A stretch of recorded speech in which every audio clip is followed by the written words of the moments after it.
Hi, I'm Ginny Robertson, founder and publisher of On Purpose Woman magazine and founder of the On Purpose Woman global community. I'm here with our Writer in the Spotlight interview, where I chat with the contributing writers of the current issue of On Purpose Woman magazine. Today, I'm with Sofia Wren. And Sofia, would you please introduce yourself to our viewers? Hi, I'm Sofia Wren, and I'm a writer as well as a writing coach. And I work with people who want to write for a book or for their business, their website, or something short writing to book length. And I'm really excited to be a writer for the On Purpose Women magazine too. I am too, Sofia. You write articles from a very interesting perspective. I think you tackle things that I look at and go, wow, I've never heard it put quite that way before. So your article for the July-August issue is called Overcoming Instant Gratification to Tell Better Stories. And when I saw your title, I was intrigued about where you were going to go with this, because I hadn't seen instant gratification and storytelling talked about in that way. And so you start your article by sharing your earlier years and how you operated in fast mode a lot, starting as early as middle school. You want to say more about that? Yeah, and it's something that I've kind of become more aware of because I think when you're in the flow of doing everything very quickly, you don't even realize that there is any other way. But Mm-hmm. when I was I just remember being this little girl in middle school running through, like, not running because running is against the rules, but like, you guys, if you ever go to a pool in the summertime, you know what I'm talking about, when kids are like, they're not running, but they're walking so quickly, they're like right on the edge. So that was the speed at which I was going through life. I was going through from class to class. I just wanted to get there. I wanted to get my stuff down. I wanted to open my book up. I wanted to get to the next chapter. And then that kind of way of living was just my mode for so many years, because there's always, you got to finish college and you got to go get a job and you got to do this, get this successful thing and do this accomplishment. And it was only, in the last few years where I've been able to kind of realize that I was burning myself out, and that it wasn't really, there's nothing at the end of the rainbow that I'm going to get by rushing there. And then I should try to find more of a satisfaction with things that take longer and things that they're not an instant feeling of like accomplishment or a check mark off of your list. There are some of those really important things that do take longer. And as impatient as I can be, taking that time can be really meaningful and really worthwhile too. I think that's such a great point. It wasn't anything I've given much thought to of that. I don't think I've ever been one of the fast mode people, but I've certainly have been a slave to check marks and highlighted to-do lists. Yeah. And so over the years, you've shifted your focus to be more about the process and less about the finish line. Was there something, you alluded to that change a little bit, was there something specific you think prompted those changes? Well, one thing that kind of it could be a number of things, but one thing that's coming to mind now is I spent a year in Japan teaching English, and it was kind of a big lifestyle change to go out there, but my gut really took me there. And one of the things that I realized at that time was my addiction to social media, and just how used to I had been to going and you check stuff and then things get updated and you're kind of always hooked into what's going on with everybody else, which can be really, really great. But the thing that was different over there is that when our day is their night and vice versa. So when I woke up at 8 a.m., it was like 10 p.m. and the whole day had already happened. I'm waking up behind, either you can think about it two ways. I'm either way behind everybody else. They've already enjoyed all of the news of the day and I'm getting it secondhand. And then there's nothing new being generated. You know what I'm saying? So it was kind Mhm. of boring. I might see an interesting thing or two, but then it's not that constant more influx of new things happening, new things to check, new things to see. I wouldn't get any responses from anyone. It was like a dead space. And then if I needed to send someone an email, or I needed to produce some writing to send in for a deadline or something like that, I had all day to do it. It wasn't like they're going to see it at lunchtime or they need to have it by 5.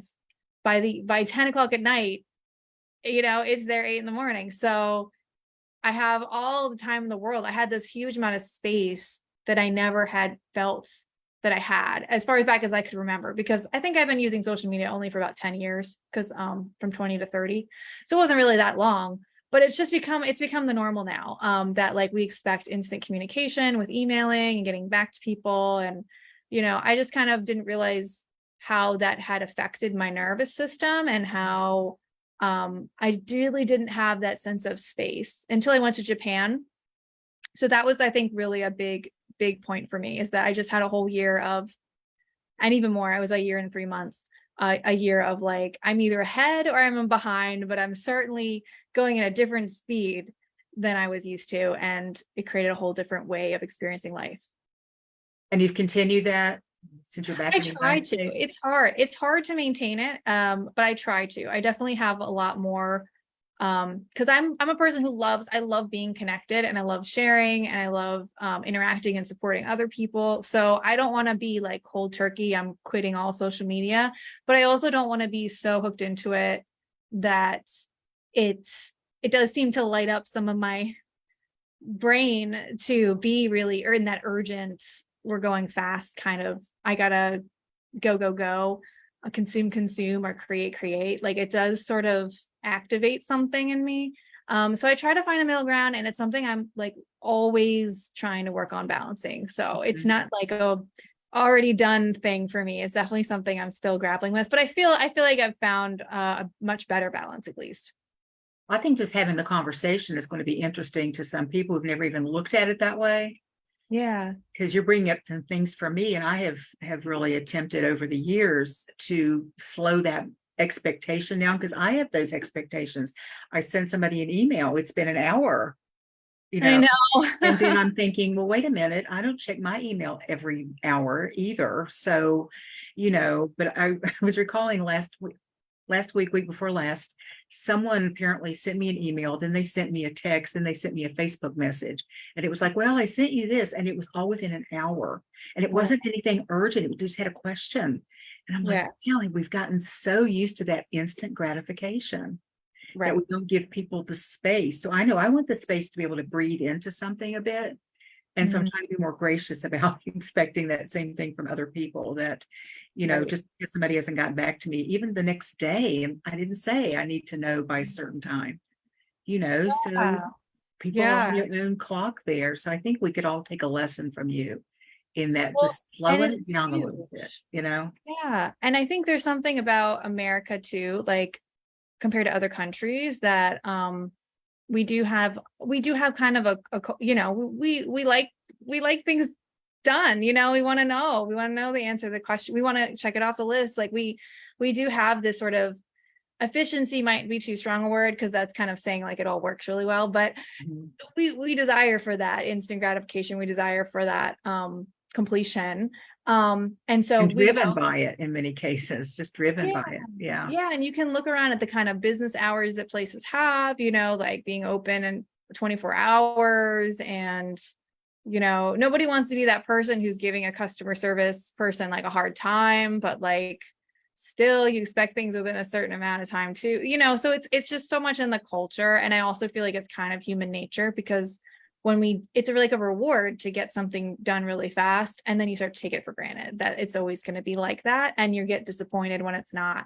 And so it's just interesting when you go to another culture where like they do things at a different pace.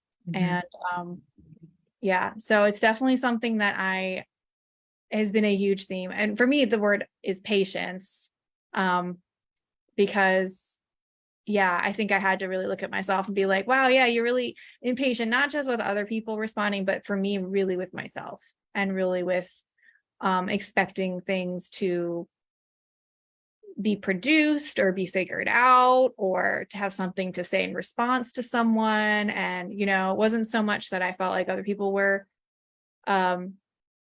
saying anything negative if I didn't get back right away, but I just put a lot of pressure on myself, and I had to really be like, okay, well, we got to work on patience. And it's just like when you tell that to a little kid, they don't like that.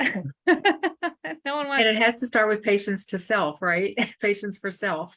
Yeah, because then, like you said, when you were thinking about someone else, you just thought, oh, well, if I think about how I treat myself, like I wouldn't treat myself like that. So Yeah. It does make it easier when you have that. But I do think the people who are hardest on others are when they always turn stuff around really fast. And, that's great. It's wonderful, to be that efficient. But at the same time, what you're costing yourself, we don't realize what we're giving away, because when you have empty space, it doesn't really feel like anything.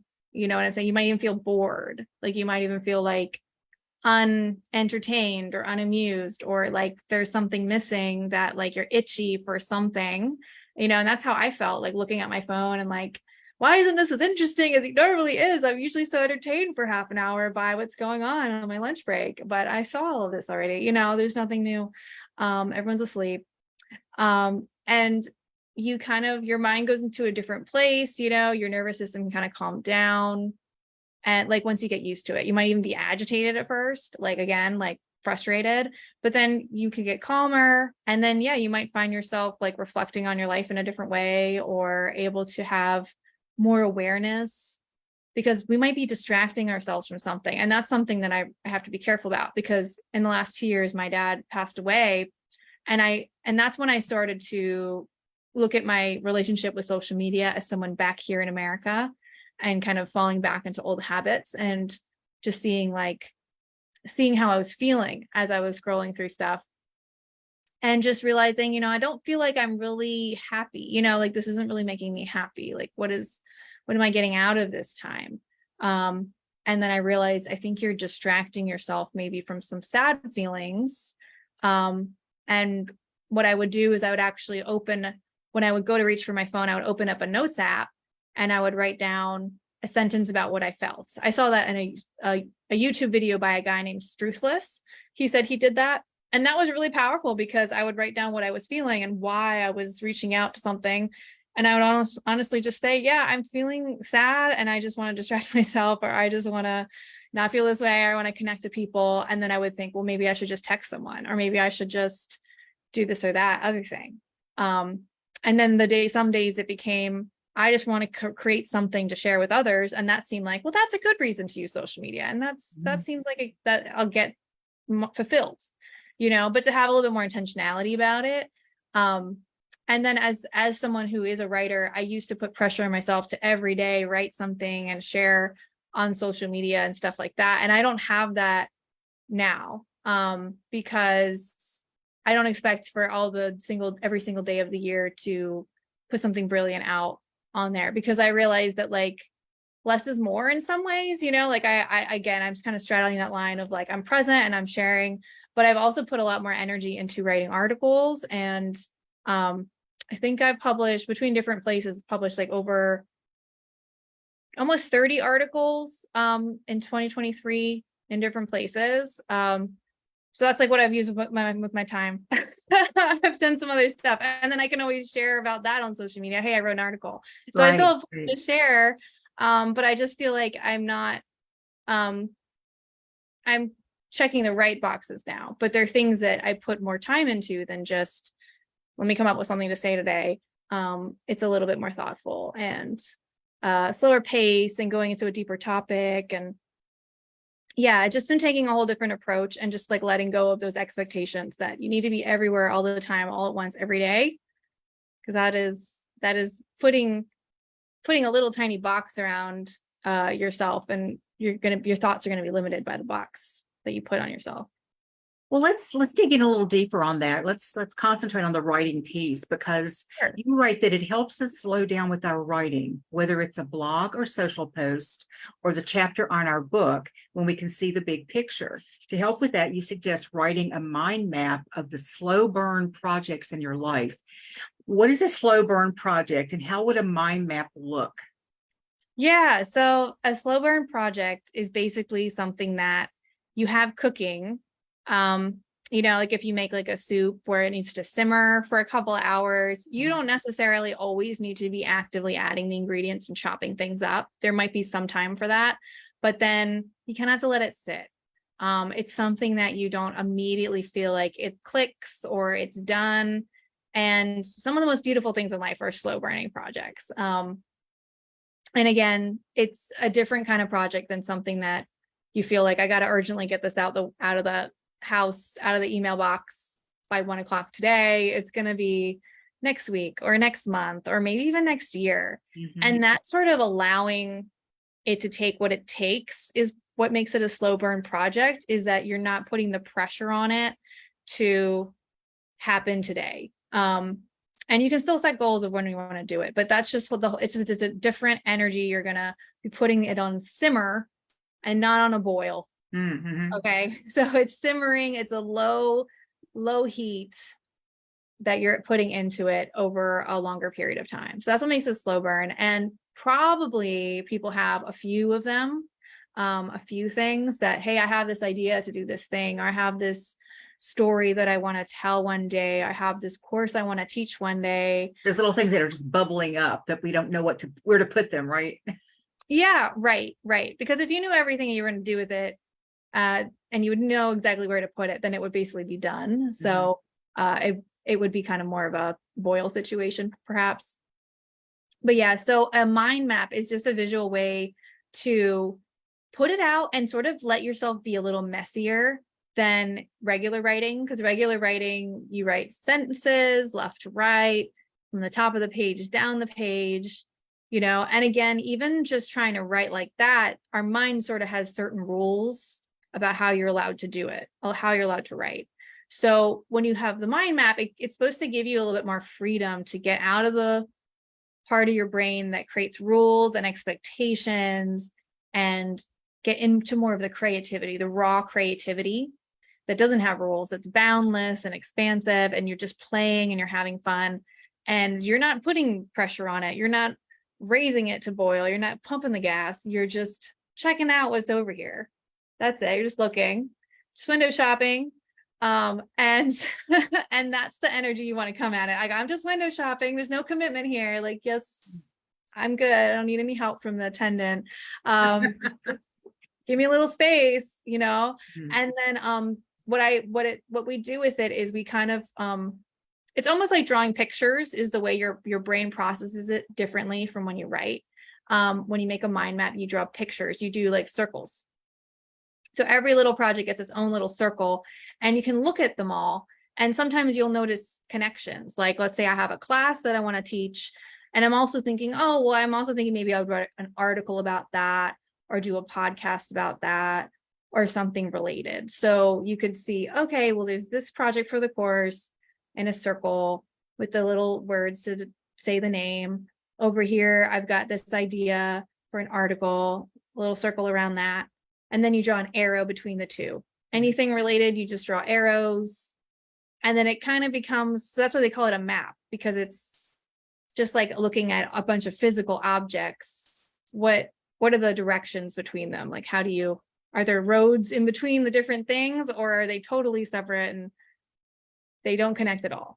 But most of the time, I think when you put them all out there and you notice, like, really when you are unbound by actually having to do any of it right now, like you're just thinking about the ideas, you can start to see connections between them and start to really just play around with that. And I think just having that sense that things are connected and you kind of have themes that you're developing that are enduring for you, that you're going to be building out over the course of your life, maybe, that kind of gives you a little bit more of what I'm talking about in this space and this permission to be more expansive and be bigger than just being in this tiny little box. And I think that is, for me, that's what gives me patience, is knowing that this might take a little bit longer than I would like, but what I'm building is something that's going to be really enduring, So this isn't like a fast built house that they're going to have to knock down in 2 years.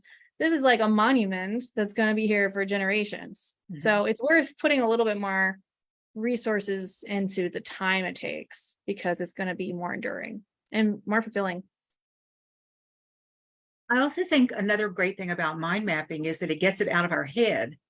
Yes. And then we can kind of let go of it more. Would you agree with that? Yeah. So we've got these things bubbling up. Oh, I should do something about that. There's really no place to put it. You don't put it on a to-do list because you don't have anything to do yet. It's still an idea.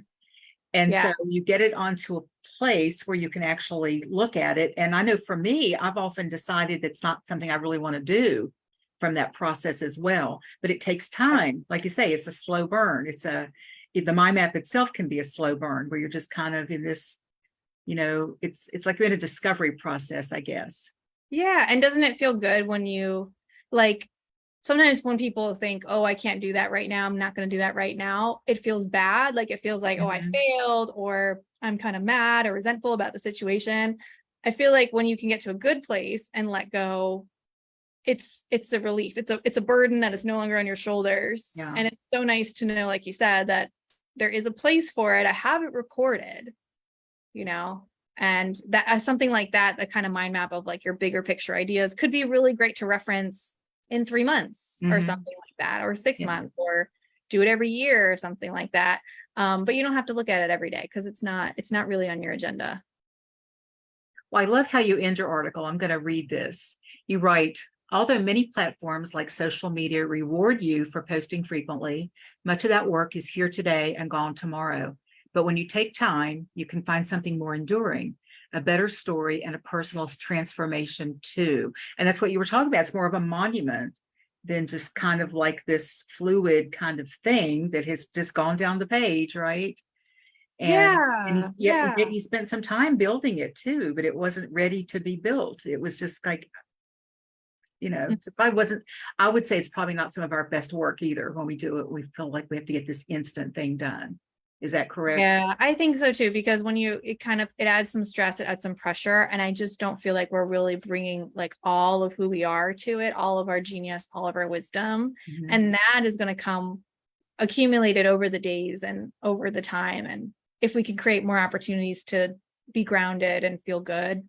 And I also wanted to say too, I was talking to a writing client of mine who's been doing coaching with me one-on-one, and she was saying that she really felt this click recently when she wrote a story, and she's been doing different writing over the last year or so, and and then she really felt this click that she realized as she was writing it, that like she had more faith in the process. She had faith that some stories took longer to tell and some stories didn't take that long, but it took her time to get to that place of having faith that she will figure out a way to tell the story and be really proud of it, and it's that having faith in the process. Like, you don't always know, how am I going to sum all of this up, or how am I going to explain all of this, or how am I going to put this into words? And I've tried it different ways. People aren't really getting it, or I don't really feel like it's fully fleshed out yet. I don't feel the click. But what so many people need is just that faith that like, just stay with it. Even if it takes a year or more, or a week or shorter, it doesn't really matter. But you just have to have that faith that like, I have this idea, it's bubbling, I feel like it's on the stove. And even though I'm not getting the instant gratification, the evidence this second, can I have faith in the process and in myself that it will come? The answer will come when it needs to come. The time, there's going to be divine timing, or it's going to just come together when it wants to come together if I just stick with it. So have faith and create space. Yeah. Those two things seem like they really are needed and work together really well. Yeah. Well, Sophia, how can our viewers find out more about you? And do you have anything coming up you want to share with them? Yeah, sure. So right now it's August 2023, and I have a writing challenge going on right now. It's called the Heartfelt Writing Challenge. So even though it's like we're on like day 2, so even if people see this later on, it's totally fine. I designed it so people can hop in anytime they want, if they want to have some questions to help them get into that more expansive space and heart connected space, and or get into a habit of writing daily, then they can come check that out. And I have information at sofiawren.com/OPN. OPN? Yes, for On Purpose Network. Yeah, networking. Okay. Okay, if they go just to your website, will that also, is there? Yeah, it's on the website too. Because that website is in the text of this video. So go and check out Sophia's work and see if there's something that you might be able to learn from her. And Sophia, thank you for sharing your wisdom in the magazine and here with us today. I really appreciate it. Yeah, thanks for inviting me and for having the magazine. It's wonderful with all the writers. You're welcome. And thank you to anyone watching this live or the replay on our YouTube channel. Again, if you to read Sofia's article, as well as other articles that she's written and other inspiration for your mind, your body, your spirit, and your business, visit our website, opwgc.com, and then click on the magazine, or the direct link is also in the text of this video. Again, thanks for watching, everyone.